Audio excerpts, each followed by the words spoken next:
describing the neuromuscular system to provide all the power and dominates the changes in mechanical functions in the mouth. However, the role of the neuromuscular system not only controls the function of the mouth, but extends to the rest of the body, which includes smooth muscles like our cardiac muscle and in our body. The neuromuscular controls movement and function of the body by structuralization of our neuromotor system, with emphasis on the central nervous system and the peripheral nervous systems.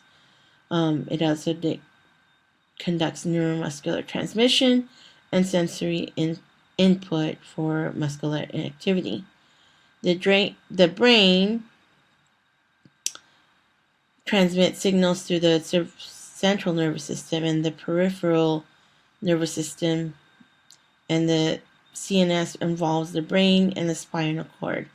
The cerebellum is a major part of the brain and is responsible for balance and posture, coordination of voluntary movements, motor learning, and fine-tuning programs, and for recall to make accurate muscle movements and cognitive language.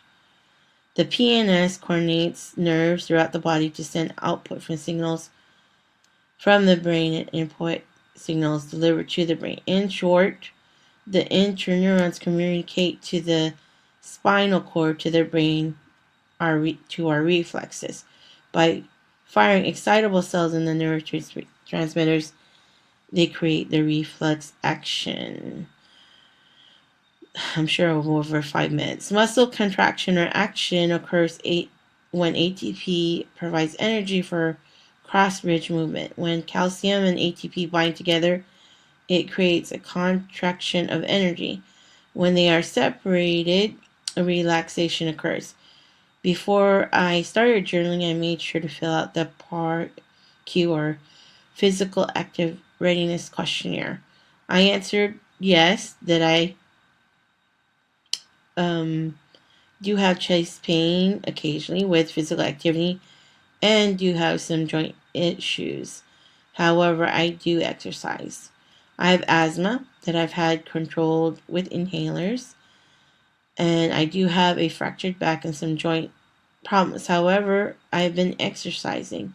With the assistance of my chiropractor and physical trainers, I have been able to continue an exercise routine that is modified. I do not run very much, but I will if necessary.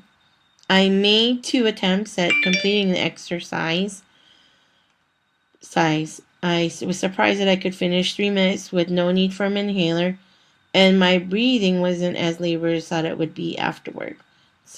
I did not feel out of breath. I was surprised. The thought of being timed for a run makes me anxious.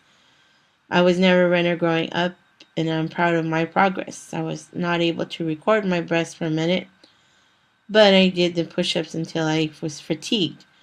I did not make 3 minutes of push-ups. I lasted about 45 seconds to a minute at best.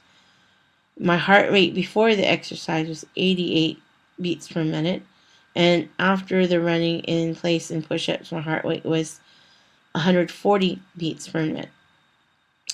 It was difficult for me to find to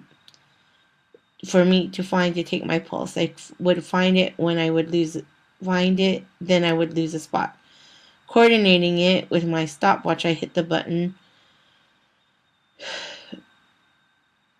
was challenging as well. Finally, I was glad I was able to find my pulse as possible. The technician today, this is so messed up, had said that I had a faint pulse, and I'm glad that her not being able to find my pulse made it clear that it wasn't just me.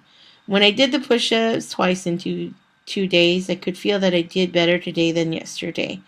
I was able to last longer and do more push-ups. I can feel that the muscles of my biceps were contracting and flexing as I found that my muscles were getting tired and fatigued. I know I will be sore tomorrow. This lab exercise